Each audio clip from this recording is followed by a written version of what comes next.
from London! Do you want to know what we thought of the Bridge Theater's West End production of Guys and Dolls, the immersive experience? Got a deal for you.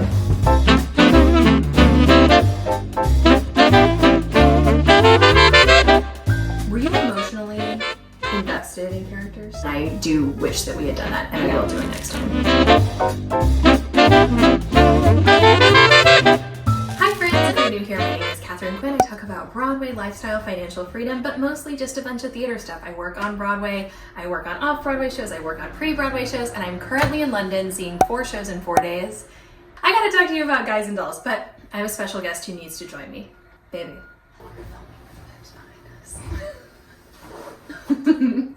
We're gay. This is my partner, Tia. Hello. Former theater kid, always a theater kid. Right. But And former theater professional. Former almost Adelaide. High school Adelaide, I don't think counts. Almost high school Adelaide. Here's a quick rundown of Guys and Dolls for Tia and all of you. Guys and Dolls was originally published in 1950. It was written by A. Burroughs, Joe Swirling, and music and lyrics by Frank Lesser. Guys and Dolls is actually based on a short story called The Idyll of Miss Sarah Brown, written by Damon Runyon. Then it was a radio play that came on in 1949, and then Guys and Dolls was published the year after. Let's see if I can distill the plot of Guys and Dolls. So Sky Masterson and Nathan Detroit are both gamblers. Nathan has sworn that he's not going to do gambling anymore because his long-suffering fiancée of 14 years, Adelaide, does not like it. Hijinks ensue. Nathan needs money. Sky is talking about how he's going to go to Havana, and he says, I bet I could take any girl ever. Like, if I wanted to take a girl to Havana, I could take a girl to Havana. And Nathan said, okay, great, we're going to make a bet. Any girl, you can pick any girl, I'm going to pick a girl. Right, so then Nathan sees Sarah Brown and is like, that one. And then Sky is like, fiddlesticks. Sarah Brown works at the Save Soul Mission, which is like a Christian organization that's like, you know, Salvation Army-esque, and we're going to save your soul. They're not finding any sinners to convert or to bring to light. Anyway, they fall for each other. Havana happens. Nathan and Adelaide intermittently come in, and they're your like Ado Annie and Will Parker funny couple. That's the worst plot I've ever given. Let me see if I can try it again. Yeah, maybe. From IMDb. In New York, a gambler is challenged to take a cold female missionary to Havana, but they fall for each other, and the bet has a hidden motive to finance a crap game. Oh, I don't like that at all. Tough. It's 1 a.m., Tia.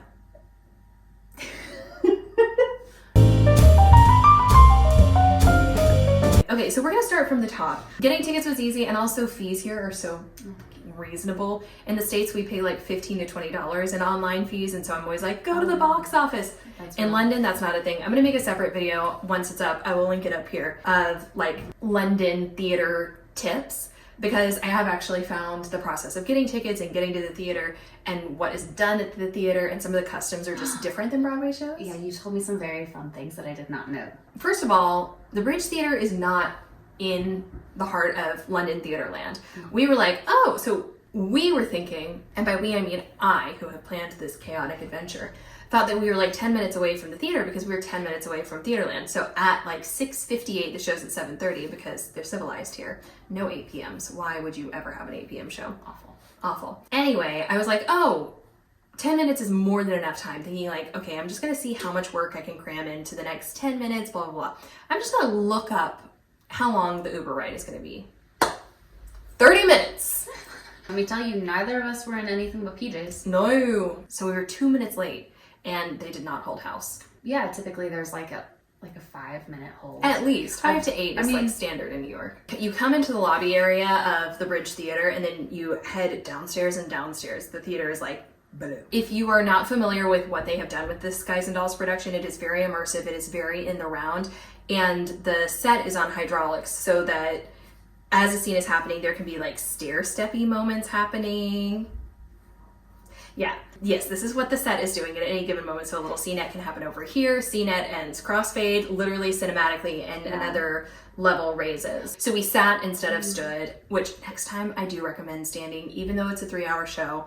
I do wish that I had had that experience, and I am lazy, and I typically like to see things from a bird's eye view just to like see the mechanics of how everything's working.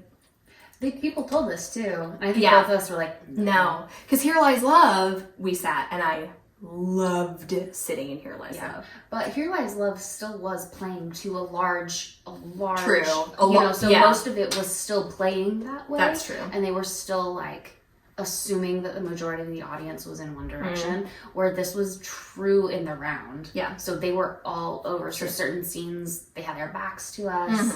And I mean, they were all playing at the diagonals, but even still, like, you couldn't really. I will say the cool thing where we were sitting, we were looking right at the band. The band, which is so cool. Yeah. And they were up, which isn't usually the case either. It looked like they were in the lighting booth. Yeah, and then the lighting booth was on the floor below us, which is, Literally, we, like, met one usher at the top of the stairs, and she, you know, headphone to the next person who was, like, at the bottom of the stairs, who was like, great, this person is going to walk you in. And I was thinking, because, like, in New York, if if it's an immersive experience or whatever, we just, like, don't have it figured out the way this show did. And it's like, okay, well, you won't be able to enter for 15 minutes. No. They were like, fantastic, follow us. We're going to have to take you through backstage. And they because like key carded. Yeah, because of like the path of how everything was going. And they were starting, it was like the prologue to the show. We hadn't even gotten into Runyon Land. Oh, that's total overture. Yeah, they were that's just doing overture world building still. We were really not late at all. No. They walked us up to the floor area. We could see all of the actors like making entrances. We held for an appropriate amount of time, crossed through backstage, so all the quick change stations. We had gone all the way through backstage, and then we went up to the stalls, orchestra, and unfortunately had to climb over a few people. Anyway, took our seats, and then we were in Act 1. Baby, sorry. What did you think? Well, only because I ended up stage managing and light designing my high school production. I've seen it many a time, but a high school production. Outside of that, I have not seen it at all. I think taking in the story, because I was relearning what the story was, remembering certain things. There were songs that I was like, oh yeah, I know that song. So there was a lot of like reminiscing happening where I was like, oh yeah, I remember half my life ago. So that was like a really fun aspect. It was just like a return to childhood a little bit. I feel like I really understood what the story. I don't know that I knew what the story was, even though I did the show. I loved the use of the fly-ins, which were so cool. I think that really set such a scene of like the glitz and the glam of like the zoot suits and the pop box and like that like old tiny New York, like the old light bulb cabaret style. I enjoyed that aspect because it really helped. You're just watching me talk. It's what wonderful. Did you think? The set design was the best part of the show. That and Cedric Neal were the two best parts of the show for me. He was incredible. Like, very few props, very few set pieces, like super, super minimal, but like it didn't feel empty. It felt incredibly full. And oh my God, I shan't give spoilers about individual scenic design, but I will just say that when we have a couple of location changes, it's just like, for instance, as we're getting into Marry the Man today, we have Adelaide getting ready over here, Sarah Brown at the bar over here, and then the hydraulics rose to connect to one another so that Adelaide could then walk here. And much like Here Lies Love, although I can't remember what they said, they were like, if you've seen Here Lies Love and you were wowed, it feels like a child's play set compared to what they do with Guys and Dolls, which is true, because Here Lies Love is incredibly immersive and so much fun, and we loved it. However, those poor stage managers were manually pushing those platforms, and everything here was like the push of a button. And also, I can't even, tech must have been a nightmare. Also, how did they rehearse without any of the levels? Because like, even when you're rehearsing and you've got a taped out set that's like, here's level 1 and here's level, like, that's a nightmare alone. Of like, just imagine they're on top of each other and it's a 2 level, like, oh my God. Were you emotionally invested in characters? No. But that doesn't, I don't know that I'm always emotionally invested in characters, so I don't know that that's very different. I was just kind of enjoying. Same. I like to be emotionally invested in the show. I like to really sort of pity Nathan, yearn with Adelaide. I usually have a crush on Sarah Brown, and begrudgingly have a crush on Sky Masterson. By problems. It's charming human. Yeah, and I was not as emotionally invested as I wanted. I was very compelled by the spectacle of everything, but I wasn't super emotionally invested in the show, which the show, I think, can be. Because I find that when I'm more overwhelmed by the spectacle, it takes me out of even a chance of investing in the characters. That's not the case for you? Well, to me, then the spectacle isn't always earned. Like, story should always be the first thing. My favorite shows of all time are ones where I am emotionally invested. Hello, Dolly typically is like, I mean, they had a sorry, language will quack it out. They had a train on stage, but also I weep when I watch that show, or at least the 2017 production or 2018 production that I saw 4 times with all of the Dollies. It's worth noting we did see understudies tonight. I didn't get to see Marisha Wallace, which is a big bummer for me because I'm a fan. So we saw her understudy, who did a lovely job, but was much more of a tried and true Adelaide, but not like a Megan Mullally Adelaide. I think that's the only understudy that we saw. We aren't sure because you don't get playbills in London. So I know we saw Standard Sarah, we think we saw Standard Sky, and we think we saw Standard Nathan. Cedric is from Dallas, Texas, and I have known him for many, many years. And he sang a set he's Nicely Johnson, and he is like full body chills. And I've seen him in a lot of shows, both in Dallas and in London, over the last 15 years. And I have heard him sing at cabaret nights and everything. And this was just so nice because it's the first time that I've seen him in a show, really since Dallas, where they let Cedric do Cedric, which is like, he is one of those people who's like a magical light bulb on stage, and his voice is just, the gymnastics that he can do. Oh my gosh. It's beautiful. It's really incredible. Insane. Typically, Nicely is like, kind of like a Marcellus type in The Music Man, where he's got like, a alto register and talks up here and, a larger dude. Oh. Yeah. Hi. Check. Shane. Yeah. Yeah, he didn't feel like that at all. No. Like even, that play wasn't even that. Yeah. There. I really enjoyed a lot of the departures from standard Guys and Dolls. I enjoyed Nicely in particular. What else? Oh, queerness. Oh, yes. We had like a queer club in Havana, which was amazing. Mm-hmm. We're going to talk about a moment in that didn't totally work for us, though, or at least for me. No. And this is potential spoilers. So if you don't want spoilers, I'll give you a timestamp right up here that you're going to want to scrub ahead to.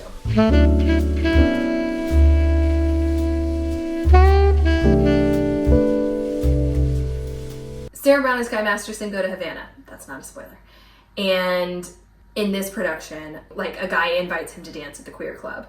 And he starts dancing with this guy, and then Sarah says, "Get your hands off of him," and then punches one of the dancers, which I didn't realize until we had dinner after the show. Tia was like, "Oh, well, it was likely, like, it could be because Sarah was jealous, and it was like 4 something drinks in, or something, like drunk and jealous because she likes, but like, for me, it just read as outright hate homophobia. It didn't read like that at all. And it just made me uncomfy, and then I was like, we're just not going to address the fact that she just hit a bunch of queer people. Like, caused a whole brawl. And they got thrown out. Well, and I'm trying to think, too, because I've seen the show a gajillion times. I'll listen to it a gajillion times. Because typically, I think Sky does dance with a woman in Havana, and I think that she maybe slaps the woman, but for some reason it just doesn't read. It doesn't read. It just reads jealous in that. Correct. Sense. Yeah, that doesn't read. But man, it felt, especially because they didn't address anything afterward. Like, they got thrown out, and then they just started like onto the show. Onward.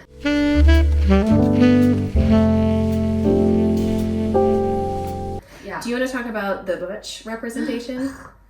Yes, there was like several moments in the show. They had a very classic 1950s like butch femme lesbian couple that were just like dancing as a couple. In the cast, they're engaging. They're not like hiding. They're just like engaging with the rest of the. The Butch character is like the MC at the nightclub, at the Hot Box Club. Oh my gosh, and like very, very. I noticed every single time in like not a bad way. Yeah, in like a good way. I was like, yeah, every time. Yeah, it was definitely a Guys and Dolls that was like, oh right, People of color existed in the 1950s. Yes. Queer people existed in the 1950s. It was still costume 1950s, and the set was still 1950s, and the text is still 1950s. However, we're gonna take into account that it wasn't just a bunch of cis, straight, white people. Yeah. I do like that they hinted at Sky being kind of queer. Like, right? Because that's like the whole thing. Like, they're like, oh, do you want me to show you a real party? And they go to a queer club. And like Sky's whole thing of like, well, you want a doll when you want a doll around, but you don't always want a doll. So like, okay, so we're hinting a little bit. And like even the way his mannerisms, I was like, okay, I could see this human as a queer human. It's my favorite set design of Guys and Dolls I've ever seen, but it's not my favorite production of Guys. It's not the one that I've felt the most in, nor my favorite casting, except for Cedric. Cedric was really, I could watch him do that every day, yeah. Just remarkable. And there is a little part of me that's a little like, get off my lawn, kids, that gets frustrated sometimes with the need to contemporize shows. Now, I want to be very, very clear that, again, I'm so glad queer people are on stage. I'm so glad people of color are on the stage. I'm glad that we're like, whatever, any kind of body is playing whatever kind of role. The issue that I have is when I feel like we're beating our audience over the heads with how relevant we're going to be. For me in this production, a lot of that was through choreography that did not land. Now, choreography is usually one of my favorite parts of Guys and Dolls, because if you have not watched the film, like the old Frank Sinatra film, Crap Shooter's Dance. I haven't seen it. Great, we're gonna watch it. It's amazing. They do, like, the men do this like suit new turn into a handstand, and then they like chaturanga into a push-up. It is just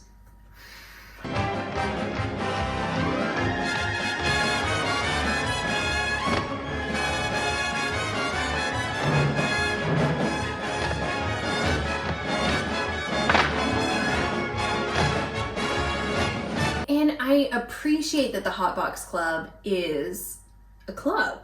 It was so on the nose though. Like the choreography was very like phallic and I don't know. So that is like the moment where I start to feel a little, not like a boomer, but like an old human that's like, can we not just like tell the story in an inclusive way? Because the story already does the work that you need it to do. With the Crap Shooter's Dance, I was just bummed because that number should be dynamite. It should be so explosive. And they're on this hydraulic platform that's like teensy. And there wasn't much room. And it seems like the choreographer is a vet choreographer who is much older and has someone that they work with who is much younger, but is more, does a lot of contemporary dance, which really read to me in the choreography and is not, for me, what I want in Guys and Dolls. And so I will say that that was not my favorite part of the show. I want to come back. I want to stand and see it. I want to see Marisha Wallace do it, do Adelaide. I think especially like having just even that little bit where we just walked backstage and we saw some stuff from the floor at the top, that really like got me like, yes. So again, it was a mistake.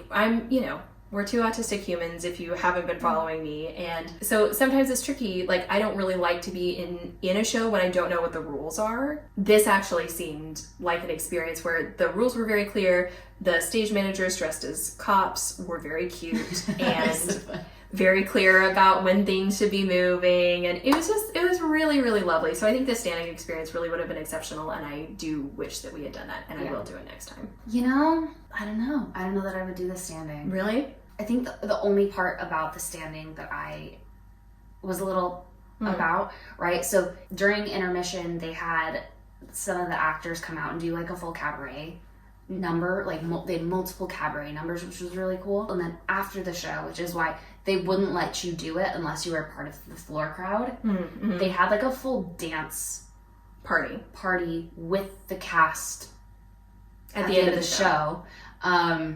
And they were like, they would not let you join. They were like, nope, you need to go. You can watch if you're up in the seats, but you can't join this. Which kind of sucked.